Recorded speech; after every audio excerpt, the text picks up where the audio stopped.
नमस्कार मित्रांनो, मी आहे प्रकाश जोगेकर, पाणी शोधक। माझ्या यूट्यूब चॅनलमध्ये तुम्हा सर्वांचे मनपूर्वक स्वागत। आज मी तुम्हाला अतिशय महत्त्वपूर्ण अशी माहिती सांगणार आहोत। ते असं एक झाड आहे की त्या झाडाखाली 100% 5 इंच पाणी असतेच। ते झाड मनुष्याने लावून सुद्धा येत नाही। नैसर्गिकरित्या ते झाड जमिनीमध्ये उगवते, मोठं होते।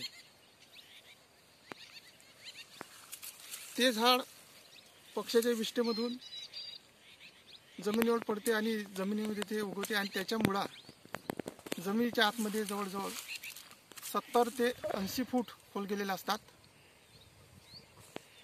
आणि त्या झाडाखाली निश्चितच 5 इंच पाणी असते। ज्यांच्या कुणाच्या शेतामध्ये ते झाड असेल ते खूप भाग्यवान लोक आहेत। ते 5 इंच कॅनलचे मालक आहेत। तर मित्रांनो, ते झाड कोणचं आहे, कसं आहे, चला तर आपण ते झाड बघूया। तर मित्रांनो, हे आहे आपाटेच झाड। कुणी या झाडाला भोशाचं झाड सुद्धा म्हणतात कोण्या कोण्या भागामध्ये। हे बघा, खूप असं चांगलं असं बहरलेलं झाड आहे। हे तोडलेलं झाड आहे, आधी खूप मोठं झाड होतं हे, परंतु तरी पण सुद्धा ते त्याच्या बुंद्याला ते आणखी फरदोडे फुटले आहे आणि खूप असं बहरलेलं झाड आहे।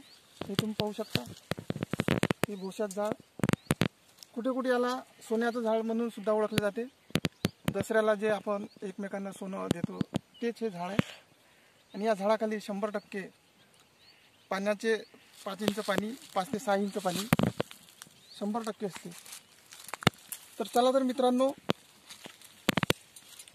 ते झाड, त्या झाडाखाली पाणी कसं असते ते आपण थोडक्यात पाहूया। तर ही आहे पूर्व पश्चिम दिशा। या झाडाच्या एका साईडला, कुठल्या एका साईडला व्हायचं आणि त्या ताराच्या माध्यमातूनच शोधलं तर ते सापडते। तर चला तर आपण आता ह्या झाडाच्या एका बाजूनच जाणार आहोत।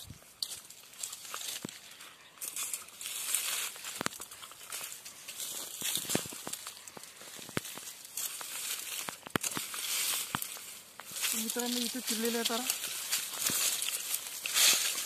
एक लाईन इथून आलेली आहे उत्तर दक्षिण। हे एकदम त्या झाडाच्या बुडापासून गेलेली आहे। असं दाखवत होतं, त्यात खूप आणलेलं आहे। आणि दुसरी लाईन उत्तर दक्षिण पाहूया तर आपल्याला पूर्व पश्चिम लाईन मिळेल।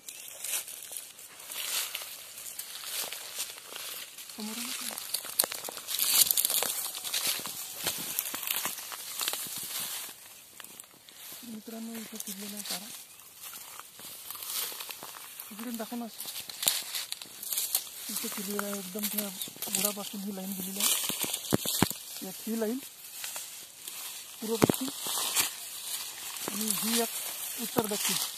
त्याच्या बुडापाशी मित्रांनो त्याचा क्रॉस झालेला आहे। इथं 2 लाईनी एकत्र आलेल्या आहे। याच्या बुडापाशी पॉईंट आहे। इथे जर आज बोर घेतला तर 5 इंच पाणी या झाडाखाली 100% 5 इंच पाणी निघणार आहे। तर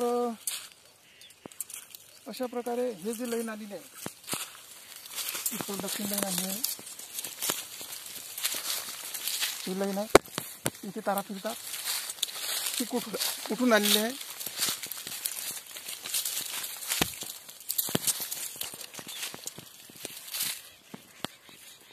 या दिशेने ही लाईन आलेली आहे।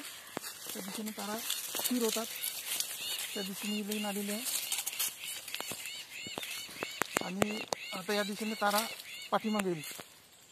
म्हणजे याचा अर्थ असा आहे की ही लाईन या दिशेने येत आहे, इकडे प्रवाहित होत आहे। त्याच प्रकारे ही लाईन पूर्व पश्चिम लाईन पासून आलेली आहे, ते पाहूया।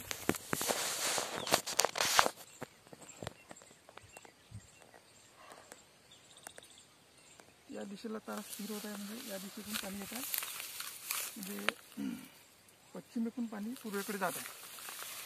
हे बघा मित्रांनो, तारा पाठीमागे जातील, तारा पाठीमागे गेलेली आहे. अशा प्रकारे मित्रांनो हे झाड तुमच्या क्षेत्रामध्ये आहे, असतेच, कोणा क्षेत्रात असते कोणा क्षेत्रात नसते. असं दाखव दूर, खूप मस्त असं बहरलेलं झाड आहे. अशाच पद्धतीने याच जर तुमच्या शेतामध्ये हे झाड असेल तर निश्चितच त्या झाडाच्या आजूबाजूने कुठेतरी पाईन निघतो.